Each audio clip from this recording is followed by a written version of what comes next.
à la fin de la Seconde Guerre mondiale, alors que le Troisième Reich s'effondrait autour d'eux, les criminels les plus dangereux de l'histoire humaine tentèrent de disparaître dans le chaos. Certains y parvinrent, d'autres furent capturés, et d'autres encore, comme la figure gigantesque que nous allons examiner aujourd'hui, nécessitèrent une traque extraordinaire qui mena les agents du renseignement alliés jusqu'au cœur de la mythique forteresse alpine d'Hitler.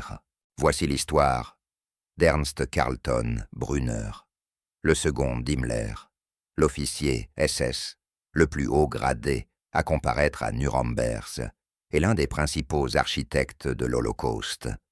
Parmi la galerie de hauts responsables nazis, un homme dominait littéralement tous les autres.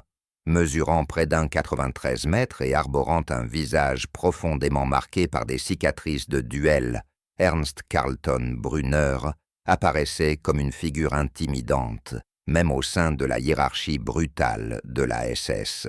Né en octobre 1903, à Riedom-in-Christ, en Autriche, il était issu d'un milieu bourgeois, respectable fils d'un avocat. Son enfance dans cette ville pittoresque, proche de la frontière allemande, fut en grande partie ordinaire, à l'exception d'une amitié fatidique. Le jeune Ernst se lia étroitement avec un garçon nommé Adolf Eichmann, une relation qui s'avérerait plus tard mortelle pour des millions de personnes. Carlton Brunner suivit la profession de son père et obtint un doctorat en droit à l'université de Graz en 1926, mais le visage qui deviendrait tristement célèbre à Nuremberg était déjà en train de se forger. Durant ses années universitaires, il se plongea dans la tradition brutale de l'escrime académique, une pratique qui laissa des cicatrices permanentes sillonnant son visage. Ces marques combinées à d'autres blessures causées par un accident de voiture lui donnèrent une apparence menaçante qu'il conserva toute sa vie. Certains de ceux qui le rencontrèrent plus tard dirent qu'il ressemblait à un méchant sorti d'un roman gothique. D'autres affirmèrent qu'il avait exactement l'apparence de ce qu'il devint un monstre. En 1926, le jeune docteur Carlton Brunner ouvrit son propre cabinet d'avocat à Linz, la ville, qui deviendrait plus tard si importante pour l'identité autrichienne d'Adolf Hitler. Pendant quelques années, il exerça le droit dans une relative obscurité, mais les bouleversements politiques qui traversèrent l'Europe à la fin des années 1920 allaient bientôt l'entraîner vers une carrière radicalement différente. En 1930, Carlton Brunner adhéra au parti nazi, voyant dans le mouvement d'Hitler quelque chose qui correspondait à ses instincts autoritaires et à son nationalisme germanique. Cette décision ne changea pas seulement sa vie, mais aussi celle de millions de victimes qu'il ne rencontrerait jamais. En 1931, Carlton Brunner franchit l'étape fatidique suivante en rejoignant la SS, l'organisation d'élite d'Himmler, qui se présentait comme l'avant-garde raciale du régime.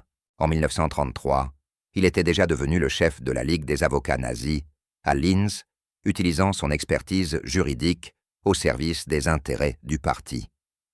La même année, il épousa Elisabeth Ader, elle-même militante convaincue du parti nazi. Leur mariage donna naissance à 3 enfants et dura jusqu'à l'exécution de Carlton Brunner Elisabeth, survivant jusqu'en 2002, l'une des dernières veuves encore en vie de l'élite nazie, emportant ses sombres secrets dans le XXIe siècle d'acier. Mais être nazi en Autriche, au début des années 1930, n'était pas un chemin facile. Le gouvernement autrichien avait interdit le parti nazi, le considérant à juste titre comme un instrument de l'ingérence allemande et une menace pour l'indépendance de l'Autriche. Carlton Brunner et ses camarades nazis autrichiens furent contraints de passer dans la clandestinité, opérant dans le secret et restant toujours un pas devant la police. Pour Carlton Brunner, cela signifia que son cabinet d'avocat devint une façade pour les activités nazies. Il servit de conseiller juridique aux partis interdits et joua un rôle crucial de courrier, faisant passer clandestinement informations et ordres entre les nazis autrichiens et leurs superviseurs de l'autre côté de la frontière bavaroise. Son supérieur dans ce réseau clandestin était Reinhard Heydrich, le brillant et impitoyable chef du service de sécurité de la SS. Heydrich reconnut en Carlton Brunner un homme d'une loyauté absolue et d'une efficacité glaciale, des qualités hautement appréciées au sein de la SS. Mais le travail clandestin comportait des risques. En 1934, Carlton Brunner fut brièvement emprisonné pour avoir participé à une conspiration contre le gouvernement autrichien. C'était l'année du coup d'État nazi manqué, qui se solda par l'assassinat du chancelier autrichien Engelbert Dollfuss. Bien que Carlton Brunner n'ait pas été directement impliqué dans le meurtre, ses liens avec la conspiration le conduisirent en prison. Il retourna en prison l'année suivante, cette fois, pour une accusation bien plus grave de haute trahison. Les autorités autrichiennes prenaient de plus en plus conscience du réseau nazi opérant sur leur territoire, et Carlton Brunner en était l'une des figures clés.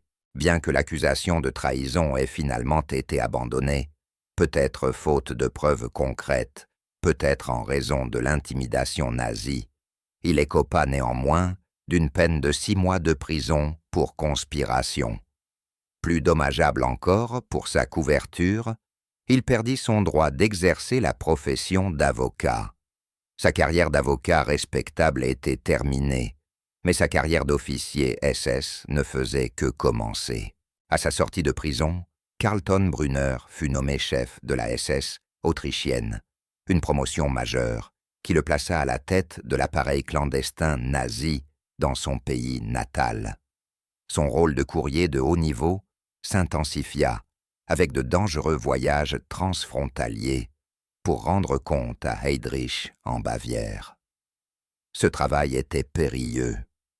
En 1937, il fut de nouveau arrêté par les autorités autrichiennes. Mais le temps d'une Autriche indépendante était compté. Hitler consolidait son pouvoir en Allemagne et envisageait l'annexion de sa patrie. Carlton Brunner et son armée clandestine préparaient le terrain de ce qui allait devenir l'Anschluss. Mars 1938 marqua la fin de l'indépendance autrichienne et le début de l'ascension de Carlton Brunner. Lorsque les troupes allemandes franchirent la frontière sous les acclamations des partisans nazis autrichiens, Carlton Brunner joua un rôle crucial dans la facilitation de la prise de pouvoir. Le réseau clandestin qu'il avait construit sortit soudain de l'ombre, fournissant du renseignement, réprimant l'opposition et assurant une transition sans heurts vers la domination nazie. Sa récompense fut rapide et considérable. Carlton Brunner reçut un poste élevé au sein du gouvernement fantoche autrichien, dirigé par Arthur Seyss-Inquart, l'avocat nazi, qui devint le premier gouverneur de l'Autriche pour Hitler. La même année, en 1938, il fut promu SS Brigadeführer, l'équivalent d'un général de brigade, et devint membre du Reichstag allemand. Pour un homme qui avait été en prison à peine 3 ans plus tôt, son ascension fut fulgurante.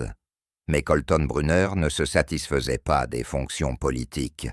Il comprenait que le véritable pouvoir dans l'État nazi provenait du contrôle de l'appareil de terreur. Il se consacra à l'implantation des institutions nazies en Autriche, en particulier du système des camps de concentration. Son accomplissement le plus sinistre fut la création du camp de concentration de Mauthausen, près de sa ville natale de Linz. Mauthausen devint l'un des camps les plus brutaux de tout le système nazi, classé camp de catégorie 3. Il était destiné aux ennemis les plus dangereux du régime, où les prisonniers étaient littéralement exterminés par le travail forcé dans les carrières de pierre. Des dizaines de milliers de personnes y moururent, et Carlton Brunner porta une responsabilité directe dans sa création. Le 11 septembre 1938, Carlton Brunner fut promu SS Gruppenführer, l'équivalent d'un lieutenant général, et nommé chef supérieur de la SS et de la police pour toute l'Autriche. Il contrôlait désormais l'ensemble de l'appareil SS et policier de son pays. En juin 1940, il devint chef de la police de Vienne, ce qui lui donna un contrôle encore plus direct sur les mécanismes de l'oppression. Le mois suivant, il fut commissionné dans la Waffen-SS en tant que sous-lieutenant, une décision inhabituelle qui lui conférait à la fois une autorité de police politique et un grade militaire. Carlton Brunner construisait, en Autriche, un réseau de renseignement qui s'étendait à tout l'ancien État et au-delà, jusque dans les Balkans. Son travail ne passa pas inaperçu à Berlin. Le Reichsführer SS, Heinrich Himmler, observait cet Autrichien, de haute stature, avec intérêt. Himmler avait un problème et pensait que Carlton Brunner pouvait être la solution. Le 27 mai 1942, une Mercedes décapotable noire ralentit pour négocier un virage en épingle dans la banlieue pragoise de Holovice. À l'arrière se trouvait le SS Obergruppenführer Reinhard Heydrich, le bras droit d'Himmler et le chef de l'Office central de la sécurité du Reich. Ce que Heydrich ignorait, c'est que 2 résistants tchécoslovaques formés en Grande-Bretagne l'attendaient précisément à cet endroit. Lorsque la voiture ralentit, ils attaquèrent lançant une mine anti-char modifiée dans le véhicule. L'explosion éventra la voiture et des éclats se logèrent dans le corps d'Heydrich. 8 jours plus tard, celui que les nazis surnommaient la bête blonde et le bourreau était mort. L'assassinat d'Heydrich laissa un vide immense au cœur de l'appareil de sécurité de la SS. L'Office central de la sécurité du Reich, le RSHA, contrôlait tout de la Gestapo au service de renseignement SD, en passant par la police criminelle.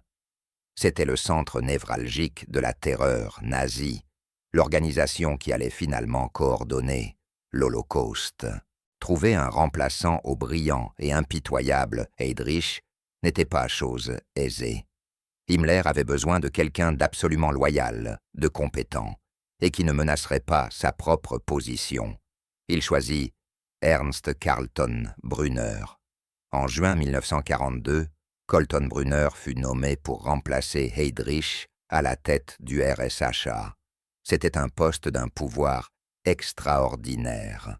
Placé sous son commandement, se trouvait la Sicherheitspolizei, regroupant la Gestapo et la police criminelle, ainsi que le Sicherheitsdienst, le service de renseignement de la SS. En juin 1943, Himmler le promut de nouveau, cette fois au rang de SS Obergruppenführer et général de police.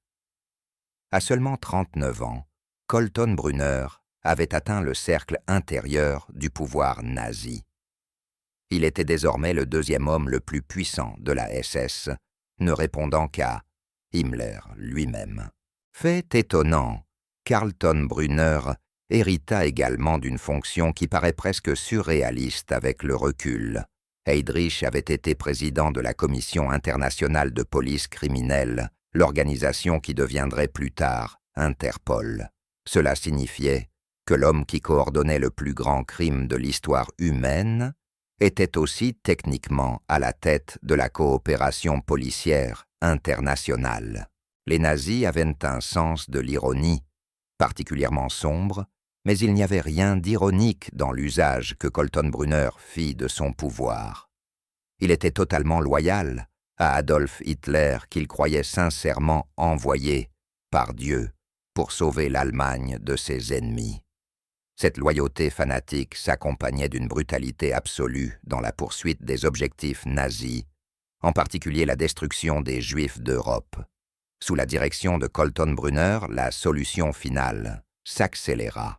Il exerçait une supervision attentive du système des camps de concentration, veillant à ce que les centres de mise à mort fonctionnent avec une efficacité maximale. En octobre 1943, Colton Brunner donna des ordres directs au SS Obersturmbannführer Herbert Kappler, chef de la police et des forces de sécurité allemandes, à Rome, pour lancer l'extermination des Juifs d'Italie. Kappler obéit scrupuleusement, raflant des milliers de Juifs romains et les déportant à Auschwitz. La plupart moururent dans les chambres à gaz, quelques heures seulement après leur arrivée. Cela illustrait parfaitement le style administratif de Colton Brunner, froid, efficace, entièrement tourné vers les résultats. Il ne tirait pas lui-même sur les victimes et n'actionnait pas les chambres à gaz, mais ses ordres mettaient en marche la machine de mort à travers toute l'Europe occupée. Dans sa vie personnelle, Colton Brunner avait entamé une liaison avec la comtesse Gisela von Westarp, membre du personnel berlinois Daimler. Malgré son mariage avec Elisabeth et leurs 3 enfants, il entretenait cette relation ouvertement et eut même des jumeaux avec la comtesse en mars 1945. Dans le monde corrompu de l'élite nazie, ce type de comportement était courant. La morale personnelle ne signifiait rien pour des hommes qui organisaient un meurtre à l'échelle industrielle. L'année 1944 se révéla décisive dans le rôle de Colton Brunner au sein des crimes nazis. Au printemps, les forces allemandes occupèrent la Hongrie. Leur allié réticent, dont le régent l'amiral Horthy avait longtemps mésaté à livrer les Juifs hongrois à la machine de mort nazie, fut contraint de céder. Colton Brunner participa aux négociations qui aboutirent à l'installation à Budapest d'un nouveau gouvernement entièrement pro-nazi. Cela ouvrit la voie à l'extension de la solution finale à la Hongrie, avec des conséquences dévastatrices. L'ami d'enfance de Carlton Brunner, Adolf Eichmann, fut envoyé à Budapest pour organiser les déportations. En seulement 8 semaines, la machine d'Eichmann déporta plus de 400 000 Juifs hongrois vers Auschwitz. Ce fut la phase la plus rapide et la plus intense de l'Holocauste. Des trains chargés de leur cargaison humaine roulèrent jour et nuit de la Hongrie vers la Pologne. Les chambres à gaz et les crématoires d'Auschwitz-Birkenau fonctionnaient 24 heures sur 24, peinant à suivre l'afflux massif. Sur les quelques 750 000 Juifs vivant en Hongrie, à l'époque la plupart, seraient morts avant la fin de l'année. Carlton Brunner et Eichmann, amis d'enfance venus d'Autriche, avaient collaboré à l'une des plus grandes atrocités de l'histoire. Mais le rôle le plus visible de Colton Brunner survint après l'attentat manqué contre Hitler le 20 juillet 1944. Une bombe placée par le colonel Klaus von Stauffenberg explosa au quartier général d'Hitler en Prusse orientale, la Wolfschanze, sans toutefois tuer le Führer. Hitler sortit des décombres avec seulement des blessures légères, sa fureur sans limite. Il exigea une vengeance implacable et Colton Brunner reçut la mission de la mener. À la tête de l'enquête sur le complot, Colton Brunner jeta un vaste filet. Les premiers conspirateurs furent rapidement identifiés et exécutés, mais il continua à creuser, découvrant des liens et des complots partout où il regardait.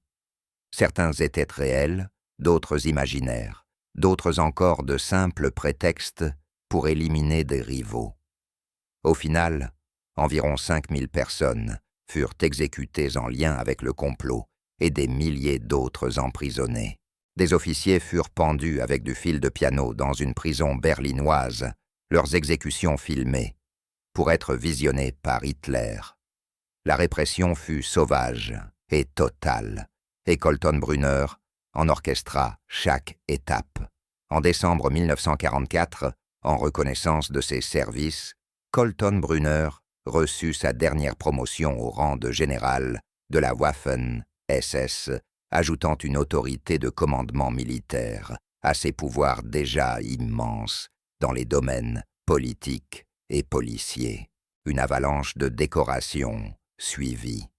La croix de chevalier de la croix du mérite de guerre, une décoration très rarement attribuée, l'insigne d'or du parti et l'ordre du sang, réservé aux anciens de la première heure du mouvement nazi. Kaltenbrunner avait atteint le sommet absolu de sa carrière, mais il était suffisamment intelligent pour comprendre la situation stratégique, et celle-ci était désespérée. La grande offensive allemande dans les Ardennes, le dernier pari d'Hitler à l'ouest, avait échoué dès janvier 1945. À l'est, une offensive soviétique colossale avait brisé les lignes allemandes et fonçait vers Berlin. En février, les forces soviétiques se trouvaient à moins de 100 km de la capitale allemande. Le Reich, censé durer 1000 ans, n'en aurait duré qu'à peine 12. Kaltenbrunner, comme d'autres dirigeants nazis, commença alors à penser à sa survie. Le 18 avril 1945, Heinrich Himmler le nomma commandant en chef des forces allemandes en Europe du Sud. Cette nomination était pour le moins étrange. Kaltenbrunner n'avait aucune véritable expérience militaire en dehors de son rang nominal au sein de la Waffen-SS. Mais Himmler préparait l'après-effondrement et voulait placer des hommes d'une loyauté absolue à des postes clés. 2 jours plus tard, Kaltenbrunner se rendit docilement à la chancellerie du Reich à Berlin pour célébrer le 56e et dernier anniversaire d'Hitler. L'artillerie soviétique pilonnait déjà les faubourgs orientaux de la ville.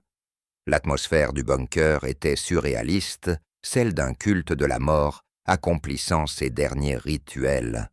Kaltenbrunner ne s'attarda pas. Dès que le protocole le lui permit, il quitta Berlin pour la dernière fois et se replia vers l'Autriche et son nouveau commandement. Sa destination était la région alpine de l'Autriche et de la Bavière, une zone que la propagande nazie avait désignée sous le nom de réduit national ou forteresse alpine. Selon la campagne de désinformation savamment orchestrée par le ministre de la Propagande, Joseph Goebbels, cette région montagneuse devait devenir le théâtre d'un dernier combat, mené par des troupes nazies fanatisées. Hitler et ses derniers fidèles devaient se retirer dans les hautes montagnes, où ils pourraient tenir pendant des mois, voire des années, face aux forces alliées ravitaillées par des usines souterraines et défendues par des troupes de montagne, combattant depuis des positions préparées. Tout cela relevait en grande partie du fantasme, mais les alliés occidentaux prirent la menace suffisamment au sérieux pour détourner d'importantes ressources militaires afin d'écraser toute résistance alpine potentielle. En réalité, les forces allemandes dans la région étaient démoralisées et désorganisées, et la résistance au mieux sporadique. Mais la région recelait quelque chose de bien réel et de précieux, d'immenses trésors. Les nazis y avaient dissimulé d'énormes quantités d'or de la Reichsbank, de devises d'œuvres d'art pillées et de collections de musées évacuées, cachées dans des mines de sel, des grottes de montagne et des coffres alpins. Tel était le véritable trésor du réduit national. Lorsque les forces américaines pénétrèrent en Autriche, au début du mois de mai 1945, des équipes spéciales du Counter-Intelligence Corps, le CIC, accompagnaient les unités de combat.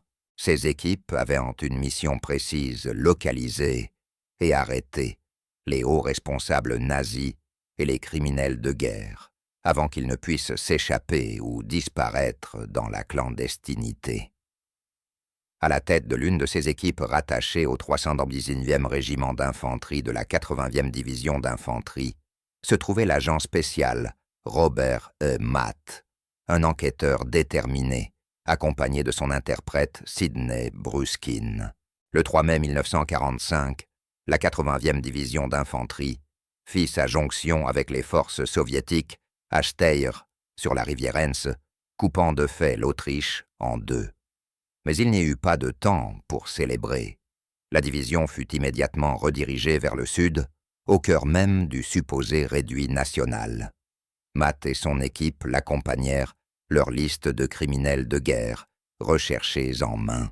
Ils traquaient les grosses prises Gauleiter généraux, SS, ministres des hommes, ayant sur les mains le sang de milliers, voire de millions de victimes.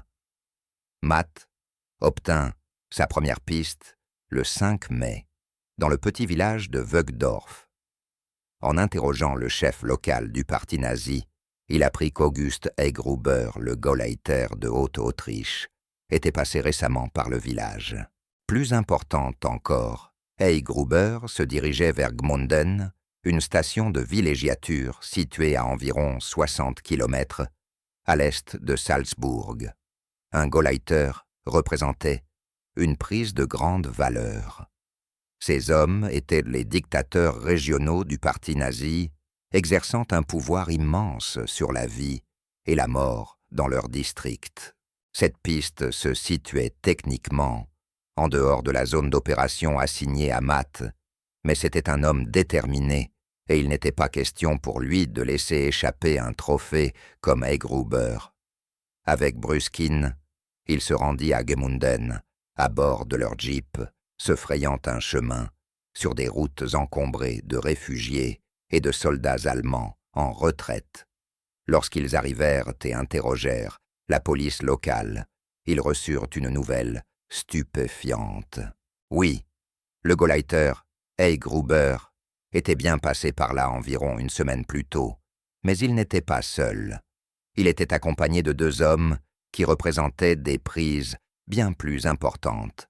Encore le docteur Robert Ley, chef du Front allemand du travail, et Ernst Carlton Brunner, le second, d'Himmler, et chef du RSHA. Matt dut sentir son pouls s'accélérer. Carlton Brunner était l'un des hommes les plus recherchés d'Europe.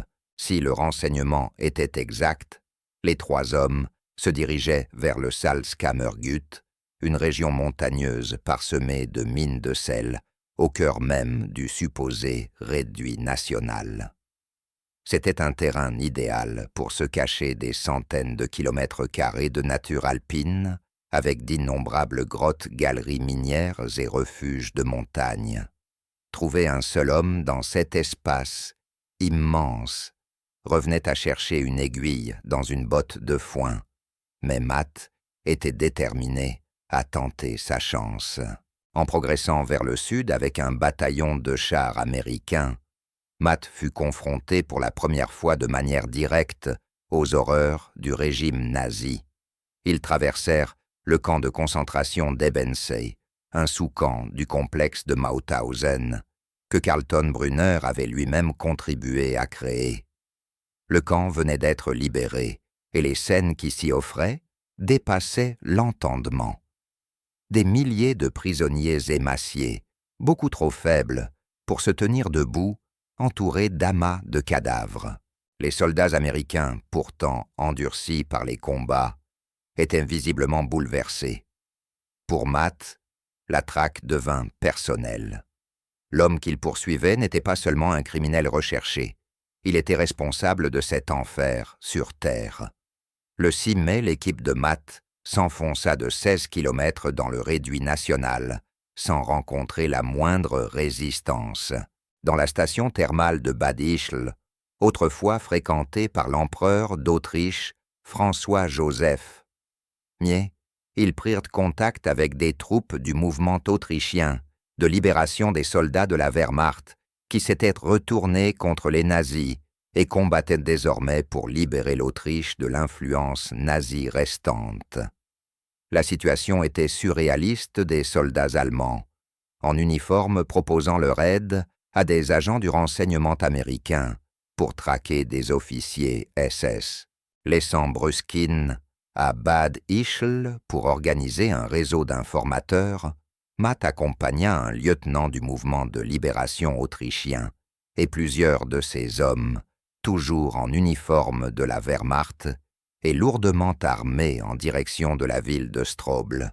La route était chaotique, encombrée d'hommes et de véhicules de la 6e armée blindée SS qui se repliait vers l'Est, fuyant les Américains et cherchant à se rendre aux Soviétiques. Les troupes épuisées de la Waffen-SS, qui, concentrées sur leur propre survie, prêtèrent peu d'attention aux groupes mêlant Américains et Autrichiens dans cette confusion générale. À Strobl, Matt interrogea le maire et obtint enfin un renseignement brûlant. Le groupe de Colton-Brunner avait séjourné très récemment dans une villa située à la périphérie de la ville. Se déplaçant rapidement à bord de 2 voitures, Matt et les soldats autrichiens s'approchèrent de la propriété.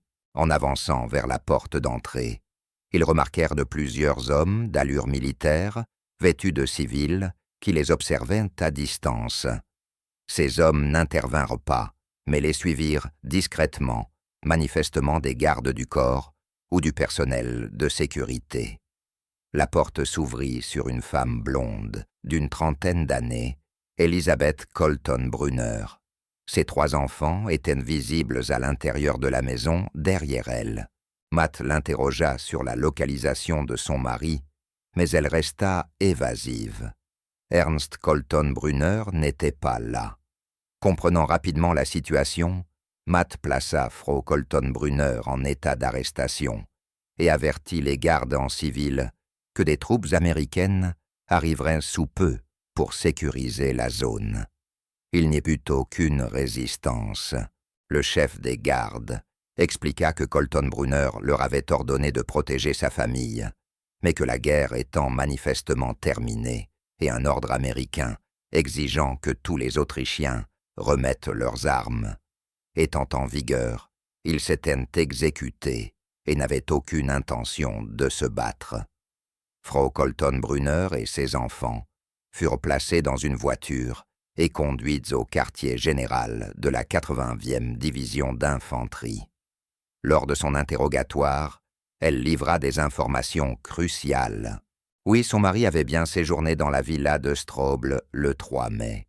Il y avait tenu une réunion à laquelle avaient assisté de nombreux hauts responsables nazis. Le Gauleiter Friedrich Rainer de Salzbourg, les chefs du renseignement extérieur, du RSHA Wilhelm Canaris et Wilhelm Höttl, le SS Oberführer, Kaltenbrunner, et fait particulièrement intrigant, le SS Obersturmbannführer Otto Skorzeny, le célèbre commando d'Hitler qui avait libéré Mussolini de sa détention et qui était un ami personnel de Colton-Brunner. Pendant ce temps, Bruskin, à Bad Ischl, avait établi que le centre de l'activité nazie dans la région se trouvait dans la ville d'Altaussee, nichée à environ 30 km au sud de Strobl, dans le massif du Totes, Gebirge, les montagnes de la mort. Cette zone isolée offrait un terrain idéal pour se cacher avec un relief escarpé et des accès limités.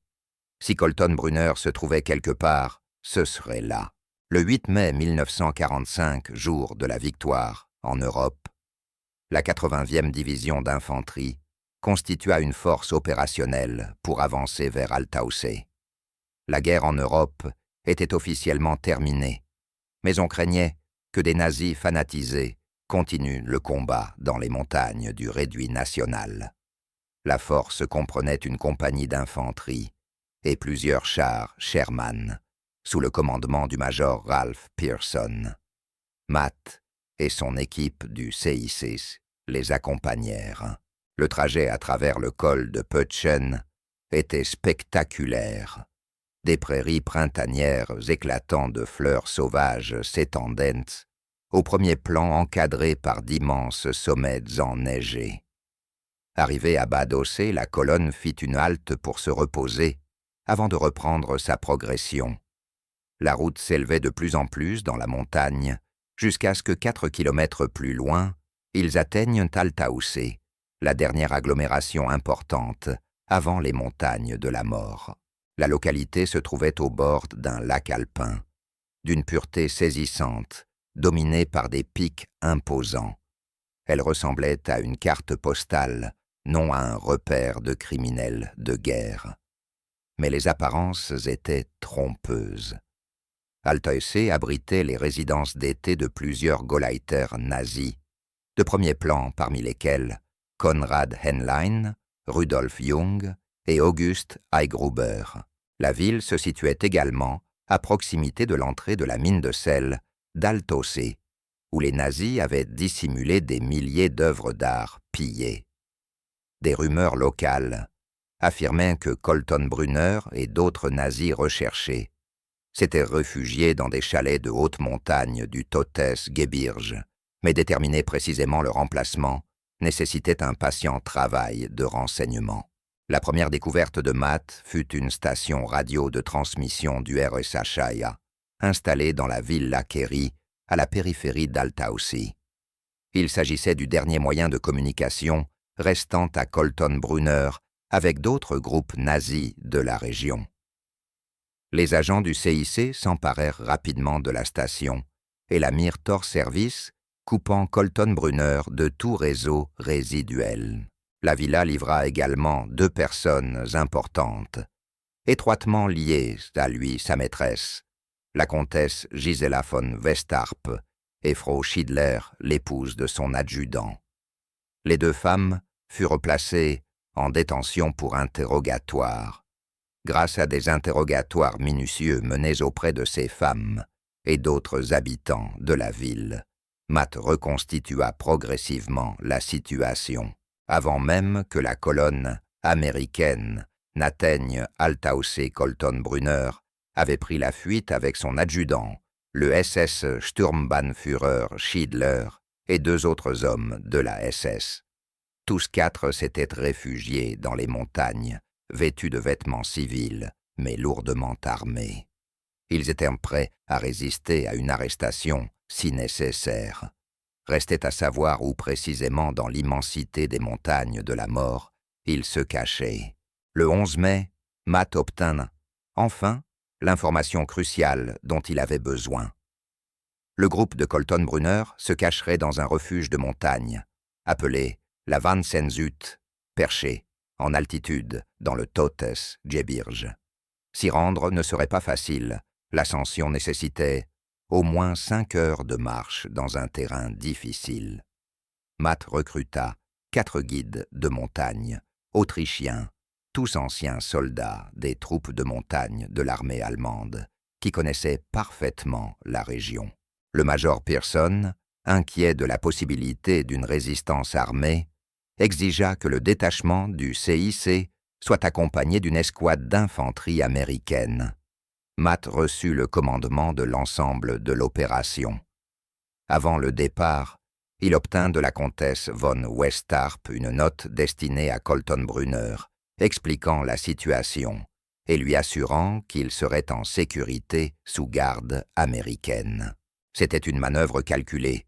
Peut-être ce message convaincrait-il Colton-Brunner de se rendre pacifiquement, plutôt que de provoquer un échange de tirs sur un sommet isolé. À 23h30 le 11 mai, l'équipe se rassembla pour un dernier briefing. À minuit, la longue ascension commença. Le parcours était périlleux, d'importantes coulées de neige recouvraient certaines portions du sentier, et des arbres, arrachés par des avalanches, barraient le passage. L'équipe dut progresser à la lumière de la lune et à la lueur vacillante de lampes de poche, dissimulées grimpant sans relâche dans un terrain de plus en plus ardu. L'altitude et le rythme imposé finirent par faire des victimes. 3 fantassins durent être laissés en arrière en raison de blessures subies durant l'ascension. Vers 5 heures du matin, juste avant l'aube, l'équipe épuisée atteignit enfin un col enneigé d'où elle pouvait apercevoir son objectif, la Vansenshütte. La situation n'était guère idéale pour une approche. Le terrain autour du refuge offrait très peu de couverts, rendant difficile toute progression sans être repéré. Pourtant, le chalet semblait désert.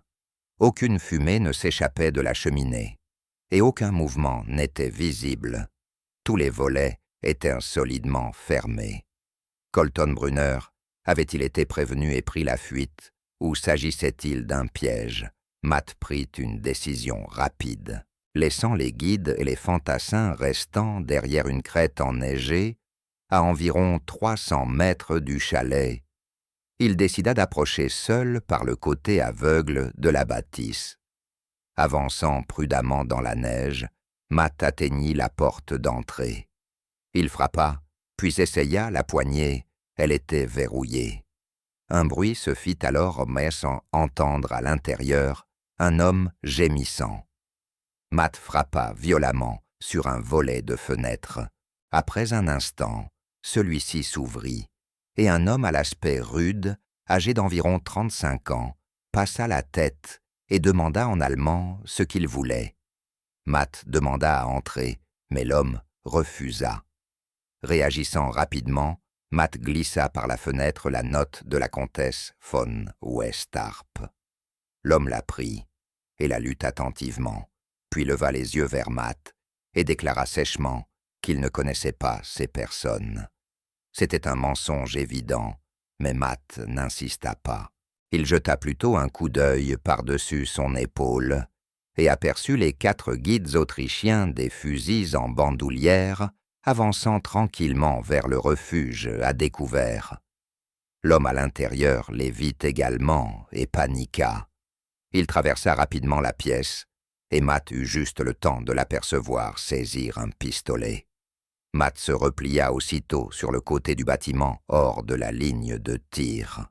Les 8 fantassins américains restants avancèrent alors et formèrent un demi-cercle devant le chalet, armes prêtes. La situation était extrêmement tendue. 4 hommes armés retranchés dans un refuge de montagne, encerclés et sans issue possible. Matt et ses compagnons appelèrent les hommes à l'intérieur à se rendre en précisant clairement que toute résistance serait inutile. Pendant 10 longues minutes, rien ne se produisit. Les occupants du refuge restèrent silencieux. Avaient-ils décidé de se battre jusqu'au bout? Colton Brunner se préparait-il à se suicider plutôt que d'affronter la capture? Finalement, après ce qui sembla une éternité, la porte s'ouvrit lentement. 4 hommes sortirent, les mains levées, bien au-dessus de la tête. Parmi eux se tenait une silhouette immédiatement reconnaissable, grande, dominant les autres de toute sa stature, le visage profondément marqué de cicatrices, Ernst Colton Brunner. Le deuxième homme le plus puissant de la SS, le bras droit d'Himmler. Le coordinateur de la solution finale venait d'être capturé sans qu'un seul coup de feu ne soit tiré. À l'intérieur du refuge, les soldats alliés découvrirent un véritable arsenal, 4 fusils Mauser, 4 pistolets, une grande quantité de munitions, 2 pistolets mitrailleurs MP40 et une mitrailleuse MG42, l'une des armes les plus redoutées de la Seconde Guerre mondiale. Colton Brunner et ses hommes s'étaient préparés à un dernier combat. Ils auraient pu transformer le refuge en forteresse et se battre jusqu'à la mort, mais encerclés et isolés, ils choisirent finalement la survie plutôt que le martyre. Les fouilleurs trouvèrent également quelque chose d'intéressant dans le foyer divers papiers et documents d'identité partiellement brûlés. Parmi eux figurait la carte d'identité de Colton Brunner en tant que chef du RSHEA et ses plaques d'identification métallique de la SS. Il avait tenté de détruire les preuves de son identité, espérant sans doute se faire passer pour un simple soldat ou un civil, mais il était déjà trop tard. On découvrit aussi une grande quantité de dollars américains et de livres sterling contrefaits. Peut-être Colton Brunner envisageait-il de les utiliser pour s'enfuir et commencer une nouvelle vie loin de l'Europe? Malgré les preuves accablantes, les 4 hommes refusèrent d'admettre leur véritable identité. Ils donnèrent de faux noms et prétendirent être de simples soldats séparés de leurs unités. Matt ne discuta pas. Il les fit sécuriser et entama la longue descente de la montagne. À 11h30 du matin, le groupe et ses prisonniers arrivèrent de nouveau à Altaussee. Lorsqu'ils émergèrent dans la ville, 2 femmes accoururent la comtesse von Westarp et Frau Schiedler. Elles se jetèrent dans les bras de leurs hommes, et toute comédie prit fin. Il n'y avait désormais plus aucune raison de nier qui ils étaient. Ernst Colton Brunner, le géant maléfique de la SS, avait été capturé. Colton Brunner et son adjudant furent transférés vers des quartiers généraux américains supérieurs pour un interrogatoire intensif. La valeur en renseignement de la capture d'un responsable nazi d'un rang aussi élevé était immense. Que savait-il des derniers jours d'Hitler, où se cachaient les autres dirigeants nazis, où se trouvaient l'or et les œuvres d'art pillées, où étaient les documents susceptibles de prouver les crimes de guerre nazis? Mais Colton Brunner ne se montra pas coopératif. En juillet 1945, il fut transféré par avion à Londres pour être interrogé à la tristement célèbre London Cage, une installation de la MI5 où des prisonniers de grande valeur étaient soumis à des interrogatoires intensifs, parfois brutaux. Ce traitement sévère se révéla cependant contre-productif. Colton Brunner, qui avait lui-même passé des années à interroger des prisonniers, connaissait parfaitement ces méthodes et réagit en se murant dans un silence total. Il refusa toute coopération avec ses interrogateurs, ne leur livrant aucune information exploitable. À ce stade, les Alliés avaient décidé d'organiser un grand procès pour crimes de guerre à Nuremberg. 21 des plus hauts responsables nazis survivants devaient y répondre de leurs actes. Colton Brunner serait parmi eux. En octobre 1945, il fut transféré à Nuremberg et placé dans une cellule de la prison attenante au palais de justice. Heinrich Himmler s'étant suicidé en détention britannique peu après sa capture, Colton Brunner était désormais le plus haut responsable SS encore en vie. Cela fit de lui une cible. Dès le début, les autres accusés de Nuremberg lui tournèrent le dos. Des hommes comme Hermann Göring, Albert Speer et Franz von Papen avaient une stratégie claire, rejeter toute la responsabilité sur Hitler-Himmler, et leurs plus proches collaborateurs se distancier des pires crimes et prétendre qu'ils ignoraient l'existence de l'Holocauste des camps de concentration et des massacres de masse. Colton Brunner, en tant que second d'Himmler, constituait un bouc émissaire idéal. S'ils parvenaient à faire porter toute la responsabilité sur la direction de la SS, peut-être que certains d'entre eux échapperaient à la potence. Durant le procès, qui se déroula de novembre 1945 à octobre 1946, les preuves contre Colton Brunner furent écrasantes. Sa signature apparaissait sur d'innombrables documents ordonnant des déportations, des exécutions et des représailles. Des témoins attestèrent de son implication directe dans la machinerie de l'Holocauste. Son rôle dans l'enquête menée après le complot du 20 juillet fut abondamment documenté. Même des membres de son propre entourage témoignèrent contre lui. La défense de Colton Brunner fut faible et contradictoire. Il affirma qu'il n'avait été qu'un administrateur, qu'il n'avait pas eu connaissance des pires atrocités, que les ordres venaient de plus haut que lui. Mais les preuves démontraient le contraire. Il avait visité des camps de concentration. Il avait donné des ordres directs de mise à mort.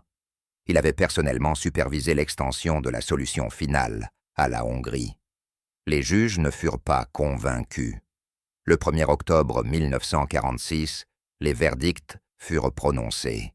Ernst Carlton Brunner fut reconnu coupable de crimes de guerre et de crimes contre l'humanité. La sentence fut la peine de mort par pendaison. 8 jours plus tard, tout était terminé. C'est le temps qu'il fallut à Robert Matt pour traquer l'un des hommes les plus recherchés de l'histoire.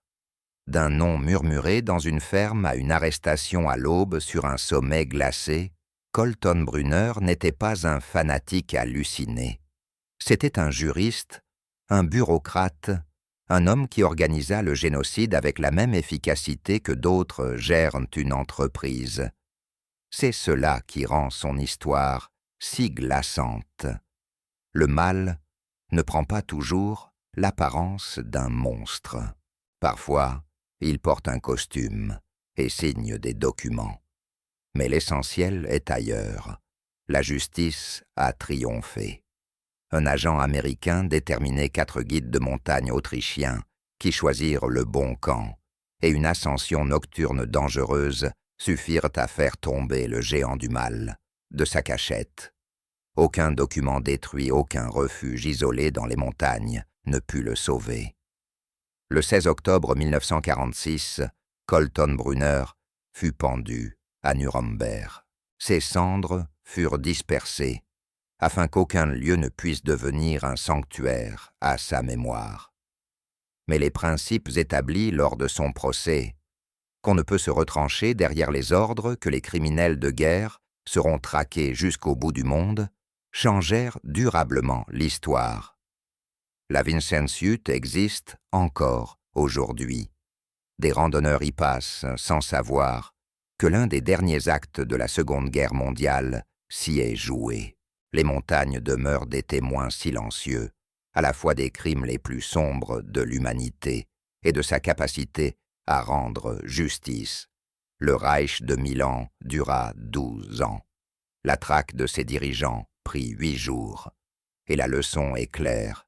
Il n'existe aucun refuge où le mal puisse se cacher, sans que des hommes déterminés ne finissent par le retrouver. Merci d'avoir regardé. Abonnez-vous car ces histoires comptent. Les chapitres les plus sombres de l'histoire doivent être rappelés pour qu'ils ne se répètent jamais.